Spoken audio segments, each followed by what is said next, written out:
पुरानी हवेली के भारी दरवाजों के पीछे एक ऐसा सन्नाटा पसरा था जो सदियों से किसी के आने की प्रतीक्षा कर रहा था। वहां की हवा में धूल के कण इस तरह तैर रहे थे जैसे वे समय के रुके हुए पलों का हिस्सा हों। खिड़कियों के कांच धुंधले पड़ चुके थे और बाहर लगे बरगद के पेड़ की शाखाएं कांच पर किसी उंगली की तरह दस्तक दे रही थीं। सोहन ने जब उस हवेली के आंगन में कदम रखा तो उसे महसूस हुआ कि जमीन के नीचे कुछ धड़क रहा है। वो शहर की भीड़-भाड़ से दूर यहाँ शांति की तलाश में आया था, लेकिन उसे क्या पता था कि शांति और खामोशी के बीच एक बहुत बारीक लकीर होती है। उसने अपने झोले को कंधे पर ठीक किया और अंदर की ओर बढ़ा। फर्श पर बिछी संगमरमर की टाइलें उसके जूतों की आवाज से गूंज उठीं। हर आहट जैसे दीवार में दबे किसी पुराने राज को जगा रही थी। हवेली के दीवान खाने में एक आदमकद आईना लगा था, जिसके किनारे पीतल के नक्काशीदार काम से सजे थे। सोहन जब उसके सामने खड़ा हुआ तो उसे लगा कि आईने में दिखने वाला अक्स उसका अपना नहीं बल्कि किसी और का है जो उससे कुछ कहना चाहता है। वक्त बीतता गया और सूरज की रोशनी मध्यम पड़ने लगी। हवेली की ऊपरी मंजिल पर जाने वाली सीढ़ियां लकड़ी की बनी थीं और हर कदम पर चरमरा रही थीं। ऊपर एक कमरा था जिसका दरवाजा आधा खुला हुआ था। वहां एक पुरानी मेज रखी थी जिस पर एक आधी लिखी हुई डायरी पड़ी थी। स्याही सूख चुकी थी, लेकिन पन्नों पर शब्दों का दर्द अभी भी ताजा महसूस होता था। सोहन ने जैसे ही उस डायरी को छुआ, उसे लगा कि कमरे का तापमान अचानक गिर गया है। खिड़की का पर्दा जोर से लहराया और बाहर आसमान में बादलों की गड़गड़ाहट होने लगी। उसे एहसास हुआ कि ये हवेली महज ईंट और पत्थर का ढांचा नहीं है, बल्कि ये यादों का एक जीता जागता संसार है। उसने पढ़ना शुरू किया तो उसे पता चला कि 60 साल पहले यहाँ एक संगीतकार रहता था, जिसने अपनी सबसे बेहतरीन धुन पूरी करने से पहले ही दुनिया छोड़ दी थी। वो धुन अभी भी इन दीवारों में कहीं कैद थी। रात गहरी होती जा रही थी और बारिश की बूंदें टिन की छत पर संगीत पैदा करने लगी थीं। अचानक उसे नीचे वाले हॉल से किसी के चलने की आवाज सुनाई दी। उसने टॉर्च जलाई और नीचे की ओर भागा। वहां कोई नहीं था, लेकिन फर्श पर गीले पैरों के निशान थे जो सीधे उस आदमकद आईने की ओर जा रहे थे। जब उसने आईने में देखा तो उसे वो धुन सुनाई देने लगी जो डायरी में अधूरी छोड़ी गई थी। वह संगीत इतना करुण था कि सोहन की आंखों में आंसू आ गए। उसे समझ आया कि उसे यहाँ क्यों बुलाया गया है। उसे उस अधूरी धुन को पूरा करना था। वो पूरी रात उस मेज पर बैठकर लिखता रहा। जैसे जैसे शब्द और सुर पन्नों पर उतरते गए, हवेली का भारीपन कम होने लगा। सुबह की पहली किरण जब खिड़की से अंदर आई तो हवेली बिल्कुल बदल चुकी थी। अब वहां डर नहीं, बल्कि एक अजीब सी सुकून भरी शांति थी। पहाड़ियों की ओट से छनकर आती सूरज की पहली किरण ने घाटी में फैले कोहरे को चीरना शुरू ही किया था कि तभी दूर कहीं किसी मंदिर की घंटी बज उठी। ये आवाज गूंजती हुई उस पुरानी पगडंडी तक पहुंची जहां सोहन अब अपने भारी कदमों से गांव की ओर चला जा रहा था।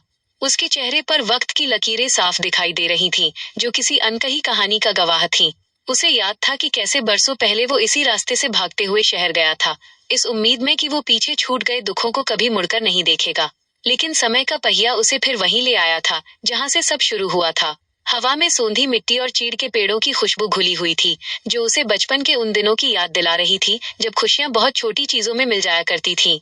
चलते चलते वो एक पुराने पुल के पास रुका, जिसके नीचे बहता झरना आज भी वैसा ही शोर मचा रहा था जैसा 20 साल पहले मचाता था।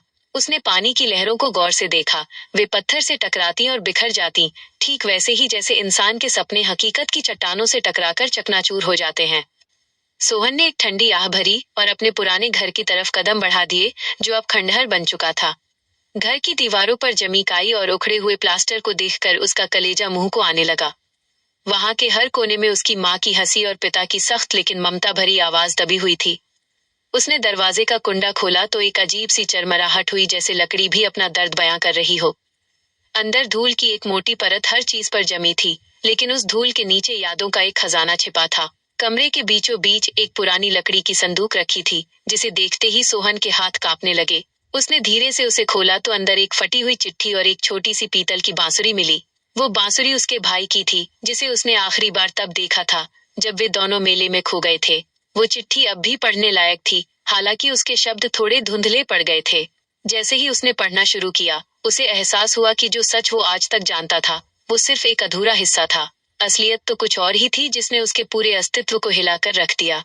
वो वहीं जमीन पर बैठ गया और बाहर होती बारिश की बूंदे को देखने लगा, जो अब तेज होने लगी थी। आसमान काला पड़ गया था और बिजली की कड़क ने पूरे सन्नाटे को भंग कर दिया था। उसे लगा जैसे ये प्रकृति भी उसके मन के भीतर चल रहे तूफान का साथ दे रही हो। रातों रात उसने तय किया कि वो अब और नहीं भागेगा। जो सवाल उसे बरसों से कचोट रहे थे, उनके जवाब उसे इसी गांव की मिट्टी में खोजने होंगे। वो जानता था कि ये रास्ता आसान नहीं होगा, क्योंकि गांव के लोग अब उसे पहचानते नहीं थे, और जो जानते थे वे उसे नफरत की निगाह से देखते थे। लेकिन सोहन के लिए अब वापसी का कोई रास्ता नहीं बचा था। उसने अपनी लाठी उठाई और अंधेरे में ही उस पुरानी हवेली के तहखाने की ओर चल दिया, जहां गांव का सबसे बड़ा रहस्य दफन था। हर कदम पर उसे महसूस हो रहा था कि कोई उसका पीछा कर रहा है, कोई साया जो पेड़ों के पीछे छिप जाता था। उसने पीछे मुड़कर देखा, पर वहां केवल सन्नाटा और अंधेरा था। उसकी धड़कनें तेज हो गई थीं, लेकिन इरादा पत्थर की तरह मजबूत था। उसे वो धुन फिर सुनाई देने लगी, वही बांसुरी की मीठी तान जो उसे बचपन में सुलाया करती थी। वो आवाज उसे हवेली के तहखाने की ओर ले जा रही थी। जैसे जैसे वो करीब पहुंच रहा था, हवा का दबाव बढ़ता जा रहा था। मशाल की रोशनी में उसने देखा कि वहां एक दीवार पर कुछ अजीब से निशान बने हुए थे, जो किसी प्राचीन भाषा में लिखे गए थे। सोहन ने उन निशानों पर हाथ फेरा, और अचानक एक गुप्त दरवाजा खुल गया। अंदर का नजारा देखकर उसकी आंखें फटी की फटी रह गईं। वहां सोने चांदी के सिक्के नहीं, बल्कि हजारों की तादाद में पुरानी किताबें और नक्शे रखे हुए थे। ये किसी डाकू का खजाना नहीं, बल्कि एक लुप्त सभ्यता का ज्ञान था, जिसे उसके पूर्वजों ने बचाकर रखा था। उसे समझ आया कि उसके परिवार को क्यों खत्म किया गया था, और क्यों उसे शहर भागना पड़ा था। वह उस ज्ञान का आखिरी वारिस था। सोहन ने उस पुरानी किताब को अपने सीने से सटाए रखा, और तहखाने की सीढ़ियां चढ़कर वापस हवेली के मुख्य कक्ष में आ गया। अब उसके पास केवल यादें नहीं, बल्कि एक भारी जिम्मेदारी भी थी। उसे महसूस हुआ कि हवेली की हवा अब पहले जैसी बोझिल नहीं थी, बल्कि उसमें एक नई ऊर्जा का संचार हो रहा था। उसने तय किया कि वो इस ज्ञान को केवल किताबों तक सीमित नहीं रखेगा। वो हवेली के पिछले हिस्से में गया, जहां एक बड़ा बगीचा था, जो अब जंगली झाड़ियों से भर चुका था। वहां एक पुराना कुआं था, जिसके पत्थर ढीले हो गए थे। सोहन ने कुएं के पास बैठकर उन नक्शों को फैलाया, जो उसे तहखाने में मिले थे। उन नक्शों में गांव के नीचे बहने वाली एक लुप्त जलधारा का विवरण था, जिसे सदियों पहले किसी प्राकृतिक आपदा ने सोख लिया था। सोहन को समझ आया कि गांव की गरीबी और सूखा पड़ने का असली कारण क्या था। अगर वह उस जलधारा को वापस लाने का रास्ता खोज लेता, तो न केवल उसका गांव फिर से हरा भरा हो जाता, बल्कि उसके पूर्वजों का सम्मान भी वापस लौट आता। उसने कुल्हाड़ी उठाई और झाड़ियों को साफ करना शुरू किया। दिन ढलने लगा था, और उसके हाथों में छाले पड़ गए थे, लेकिन उसने हार नहीं मानी।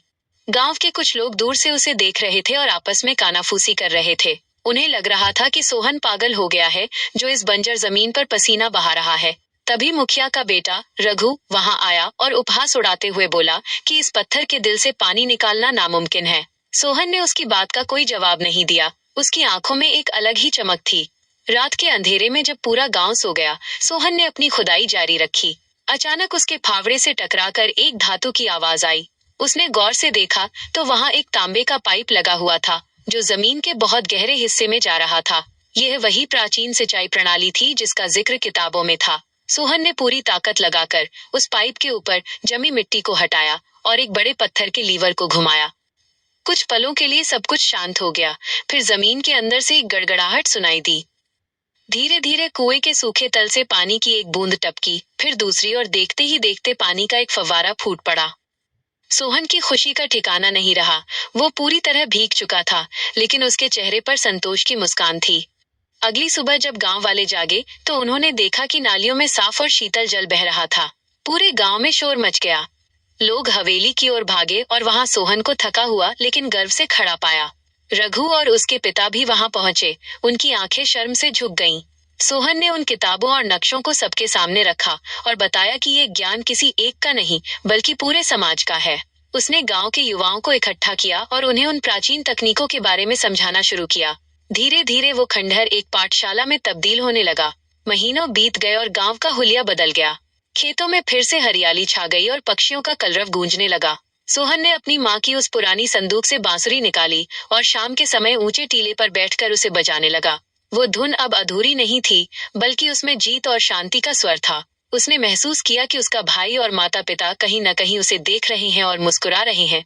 हवेली का वो आदमकद आईना अब साफ था, और उसमें सोहन को अपना वो अक्स दिखाई दे रहा था, जो अब डरा हुआ नहीं, बल्कि एक मार्गदर्शक था। उसने अपनी डायरी में आखिरी शब्द लिखे कि विरासत केवल धन दौलत में नहीं, बल्कि उन सुधारों में होती है जो हम दूसरों के जीवन में लाते हैं। सूरज की लालिमा पहाड़ियों के पीछे छिप रही थी, और गांव की जलधारा का संगीत पूरी घाटी में गूंज रहा था, जो इस बात का प्रतीक था कि कोई भी अंत वास्तव में एक नई और महान शुरुआत की नींव होता है। उसने आंखें मूंद ली और प्रकृति के उस मधुर संगीत में खो गया, यह जानते हुए कि अब उसका नाम इतिहास के पन्नों में एक गुमनाम भगोड़े की तरह नहीं, बल्कि एक रक्षक की तरह दर्ज होगा। पवन के झोंके उसके बालों को सहला रहे थे और भविष्य की नई संभावनाओं का संदेश दे रहे थे। पगडंडी अब सुनहरी दिखाई दे रही थी और सोहन का साया अब पहले से कहीं ज्यादा विशाल और स्थिर था। उसने महसूस किया कि असली घर ईंटों से नहीं, बल्कि उन जड़ों से बनता है जिन्हें हम खुद सींचते हैं। वो जानता था कि आने वाली पीढ़ियां इस हवेली के पास से गुजरते हुए अब डरेंगी नहीं, बल्कि गर्व से सर उठाकर उस जलधारा को देखेंगी जो अब कभी नहीं सूखेगी। उसके मन की शांति और बाहर की हरियाली अब एक हो चुकी थी, और यही उसकी सबसे बड़ी उपलब्धि थी।